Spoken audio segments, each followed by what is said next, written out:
اعوذ باللہ من الشیطان الرجیم، بسم اللہ الرحمن الرحیم۔ الف لام میم، ذالک الکتاب لا ریب فیہ ھدی للمتقین الذین یؤمنون بالغیب ویقیمون الصلاۃ ومما رزقناہم ینفقون۔ جب بندہ سورہ فاتحہ پڑھ کے اللہ تعالیٰ سے التجا کرتا ہے کہ یا اللہ ساری تعریفیں تیرے ہی لیے ہیں، تو بڑا مہربان نہایت رحم والا ہے، قیامت کے دن کا مالک ہے، اور ہم تیری ہی عبادت کرتے ہیں، کرنا چاہتے ہیں، تجھی سے مدد مانگتے ہیں کہ کیسے عبادت کریں، کیا صحیح طریقہ ہے، کون سی بات صحیح ہے، کون سی غلط ہے۔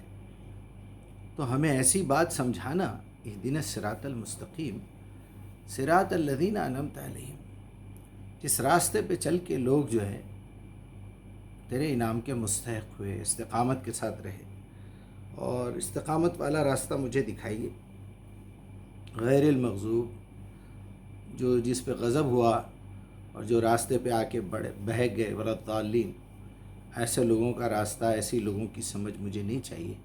تو یہ سوال بندہ جب کرنے کے بعد جب اللہ سبحانہ وتعالیٰ جواب دیتے ہیں تو پہلے آپ اپنا ذہن کلیئر کر لیں، یہ بتاتے ہیں الف لام میم، خبردار ہو جاؤ۔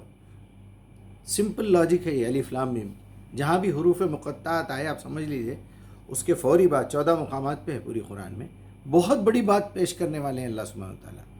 اب لوگ لکھتے ہیں کہ یہ برکت کے لیے ہے، اس کا مطلب صرف اللہ جانتا ہے، سب بیکار کی باتیں ہیں۔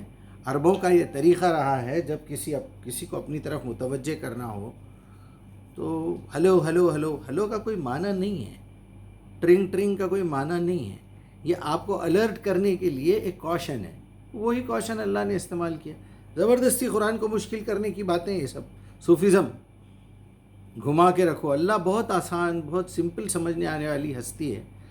تو الف لام میم، خبردار ہو جاؤ، ذالک الکتاب لا ریب فیہ، یہ وہ کتاب ہے جس میں شک کی کوئی گنجائش نہیں ہے، باقی ہر کتاب میں شک ہے۔ اس کا مطلب ذالکہ کا مطلب یہ ہے کہ یہ وہ کتاب ہے جس میں شک کی کوئی گنجائش نہیں، باقی آپ کی سیاستہ میں شک ہے، دنیا کے جتنے لوگوں نے جتنی کتابیں لکھی سب میں شک ہے، صرف ایک ہی کتاب ہے جس میں شک کی کوئی گنجائش۔ ابھی اس وقت تورات، انجیل، زبور میں بھی شک ہے، کیونکہ انہوں نے ملاوٹ کر دی۔ اللہ کی کتابوں میں بھی شک ہے، کیونکہ اللہ تعالیٰ نے اس کی حفاظت کا ذمہ نہیں لیا، لیکن قرآن مجید کی حفاظت کا ذمہ لیا۔ آج جو بات میں آپ سے کرنے والا ہوں وہ یہ ہے کہ وہ مما رزقناہم ینفقون، جو کچھ بھی ہم انہیں رزق دیتے ہیں، وہ مما، جو کچھ بھی ہم انہیں رزق دیتے ہیں، ینفقون، خرچ کر دیتے ہیں، یا یوں لے لیجئے وہ مما، اس میں سے خرچ کر دیتے ہیں جو کچھ ہم اسے دیتے ہیں۔ یہاں خرچ کرنے کی بات کر رہے ہیں اللہ سبحانہ وتعالیٰ کہ اگر آپ کو ہدایت چاہیے، الف لام میم ذالک الکتاب لا ریب فیہ ھدی للمتقین، سب سے پہلے آپ کو متقی بننا پڑے گا، جھوٹ بولنا چھوڑنا پڑے گا، وعدہ خلافی چھوڑنا پڑے گا، اور رانگ سائڈ گاڑی چلانا چھوڑنا پڑے گا، حرام کی دولت کھانا چھوڑنا پڑے گا۔ گھر میں لائٹ چوری کی جل رہی ہے، آپ کو ہدایت نہیں ملنے والی ہے۔ آپ اگر قرآن کو ہاتھ میں لیتے وقت ہدایت کی نیت سے نہیں لیں گے، تزکیے کی نیت سے نہیں لیں گے، دعوت کی نیت سے نہیں لیں گے، تو آپ گمراہ رہیں گے۔ آپ بہت بڑے عالم ہوں گے، وہ اپنے گھر میں ہوں گے، اللہ کی نظر میں کچرا ہے، سب کچرا۔ ھدی للمتقین، ہدایت چاہیے تو پہلے برائی چھوڑو، پھر ہدایت دوں گا۔ ہدایت کا مطلب کیا ہے؟ کان کھولنا، آنکھ کھولنا، دماغ کھولنا، دل کھولنا، وہ دل میں، خون میں مکس ہونا ہدایت اللہ کی، اور عمل میں آنا، اس میں پھر اخلاص رہنا۔ الذین یؤمنون بالغیب، اب تقویٰ کے ساتھ ساتھ اب آپ برائیاں چھوڑ کے اللہ کی طرف آ گئے، توبہ کر لی، یا اللہ اب مجھے سیدھا راستہ دکھائیے، صحیح راستہ دکھائیے، صحیح بات دکھائیے، استقامت والا راستہ دکھائیے۔ تو اللہ تعالیٰ یہ کہہ رہے ہیں کہ پہلی شرط یہ ہے کہ آگے آنے والا کوئی راؤنڈ اباؤٹ ہے، کوئی سگنل ہے، رائٹ ہے، لیفٹ ہے، پیسے کہاں سے لینا ہے، کہاں خرچ کرنا ہے، والدین کے حقوق کیا، کیسے ادا کرنا ہے، راستے کے حقوق کیا ہے، یہ سب میں بتاؤں گا، ابھی تمہاری سمجھ میں نہیں آئے گا۔ بس تمہارا کام ہے مجھ پہ ایمان لاؤ، میرے رسول پہ ایمان لاؤ، میری کتاب پہ ایمان لاؤ، اور اس بات پہ ایمان لاؤ، یقین کرو کہ تمہیں ایک دن مر کے میرے سامنے آنا ہے۔ ان باتوں کو مان کے چلو تو الذین یؤمنون بالغیب، اب وہ غیب میں ہے، پتہ نہیں، میں تلاش نہیں کروں گا، میں تدبر نہیں کروں گا، یہ بیوقوفوں کا کام ہے۔ عقل مند آدمی پورے غور و فکر کے ساتھ، شعور کے ساتھ پہلے وہ بات کو مان لیتا ہے۔ جب بیٹے کو یہ معلوم ہو گیا کہ یہ میرا باپ ہے تو وہ جو بھی نصیحت کرے گا میری بھلائی کے لیے کرے گا۔ میں تجربہ کر کے اس کے بات کو مانوں گا؟ نہیں، ایسا نہیں۔ میں صرف اپنی عقل استعمال کر کے یہ دیکھوں گا کہ سب سے پہلے یہ میرے والد ہے یا نہیں ہے، یہ میری والدہ ہے یا نہیں ہے، یہ اللہ ہے یا نہیں ہے، یہ میرا رسول ہے یا نہیں ہے، یہ کتاب اللہ کی ہے یا نہیں ہے۔ بس یہ ہو جانے کے بعد اب آپ کو یقین کرنا ہے۔ یقین کرتے کرتے تدبر، تفکر بھی کرنا ہے، سوچنا ہے، غور و فکر کرنا ہے، اس میں ڈوب جانا ہے، دیکھنا ہے اس کو، اپنے اندر سے اس کے سوالات کریے، اس کے خلاف جا کے دیکھیے، تاکہ کل کو کوئی اللہ کی کتاب کے خلاف بات کرے تو آپ کے اندر دم ہونا چاہیے جواب دینے کا۔ مان تو لیا آپ نے، لیکن ابھی گھس گھس کے چیک کر رہے ہیں تو آپ کا ایمان بڑھے گا۔ الذین یؤمنون بالغیب ویقیمون الصلاۃ، قائم کرنے کا مطلب پابندی سے پڑھنا نہیں ہے، بلکہ کمپلیٹ کرنا ہے جو احکامات اس میں دیے گئے ہیں صلاح میں۔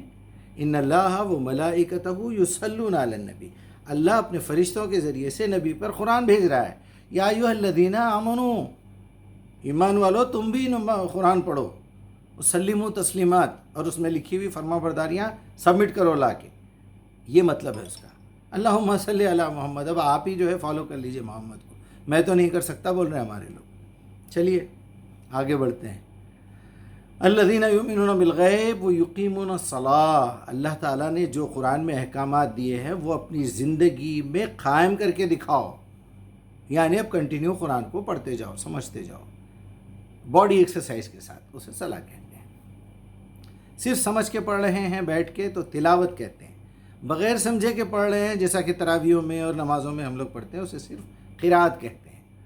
قرات کا مطلب صرف پڑھنا، تلاوت کا مطلب سمجھ کے پڑھنا، صلاح کا مطلب باڈی ایکسرسائز کے ساتھ پوری نماز کو قائم کرتے ہوئے، پوری قرآن کا امپلیمنٹیشن کرتے ہوئے لائف کے اوپر اس پہ عمل کرنے کو صلاح کہتے ہیں۔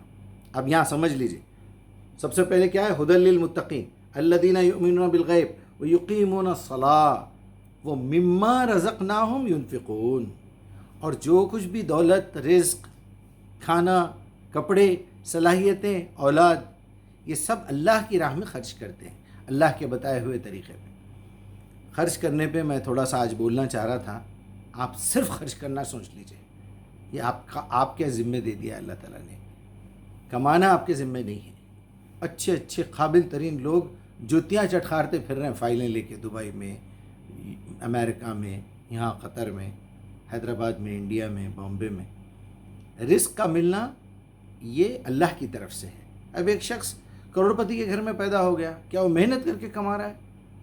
ایک شخص معمولی چھوٹے سے کاروبار سے شروع کیا، کروڑ پتی بن گیا، تو کہیں نہ کہیں اس کی زندگی جب دیکھیں گے تو وہ یہ کہے گا کہ کچھ دن ایسے آئے تھے میری لائف میں کہ میں مٹی پکڑتا تھا وہ سونا ہو جاتی تھی، اور بے شمار ایسے لوگ ہیں جو سونے کو ہاتھ لگاتے ہیں مٹی ہو جاتی ہے۔